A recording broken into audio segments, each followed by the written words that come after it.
I love this. 1 Peter, this is my last verse. Chapter 2, verse 20. The second part, it says, "But if, when you do well, and you suffer for it, you take it patiently, that is acceptable with God." See, because people are going to persecute you. You know?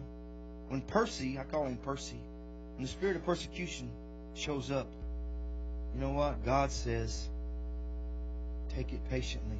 Just stand, because God's going to bless you for it. You're going to reap a reward for standing with Him and not compromising, for not opening your mouth and doing back to them what they're doing to you, for not getting out of rank and file, for obeying the Lord and not doing some other thing. Greater the persecution. This is true in the early church. You know why the early church moved in so much power? Had all these great miracles, signs and wonders, and raising people from the dead and all that stuff? Because they were being persecuted. I mean, they were being persecuted to their death. Greater the persecution, the greater His presence is going to be with you.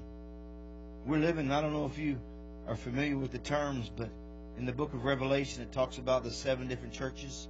We're at the end. We're in the last church age. It's called the Laodicean church age. And Laodicean was the lukewarm church. There's a lot of lukewarmness around. There's a lot of lukewarm Christians. There's a lot of lukewarm churches. I could give you some other names, but I won't. You see, lukewarm Christians always attack the ones that are on fire for God. The ones that are serving God with their whole heart, guess what? All the half-hearted ones always got something bad to say. Lukewarm Christians hate on fire for God Christians. Unfortunately, they just do. They bring division in the body. They cause problems, strife in the body. But God says, if you do well and suffer for it, take it patiently. This is acceptable. That word is actually the word grace. It's the grace of God that you're able to just to stand when you've done all to stand, and you don't let what they say cause you to move one way or the other way. You just stand firm. You're planted. You know what God said. You know that you're in His will, and you will not be moved, no matter what. Nobody can talk you out of it. I love this in Revelation chapter 3. This is the Laodicean church. He says, Jesus says to the church, and this is the last days church. It's the church of today. It's definitely the church in America. But I've been in other countries, and it's there too. It says, I know thy works, that thou art neither cold nor hot. I would that thou were cold or hot.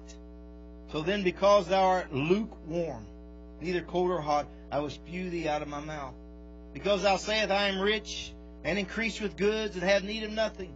Sounds like the American picture of the church right now.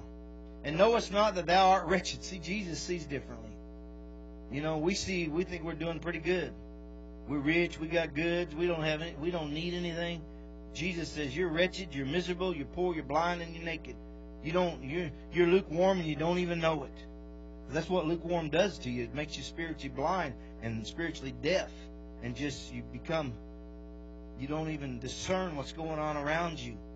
It says, I counsel thee to buy of me gold tried in the fire, that thou mayest be rich, and white raiment, that thou mayest be clothed, and that thy shame of thy nakedness does not appear, and anoint your eyes with eye salve, that thou mayest see.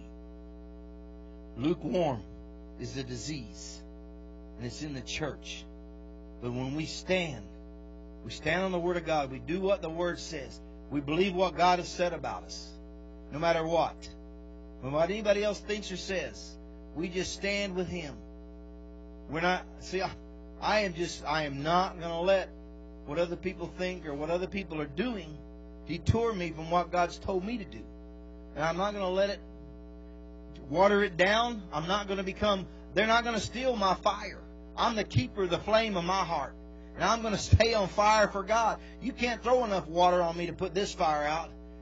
You can be all of them around you can be as lukewarm as they want to be. But I'm going to burn for God right in the midst of them. And that's the way we've got to be. We've got to make up our mind. Because you know what? Nobody else died for me. He did. I don't serve them. I serve Him. I love Him. I'm His soldier, not theirs. I'll serve them because when I serve them, I'm serving Him. But I don't look to them. I don't let them sway me. or anything in this world, not just them, but the world, the enemy, working through things, working through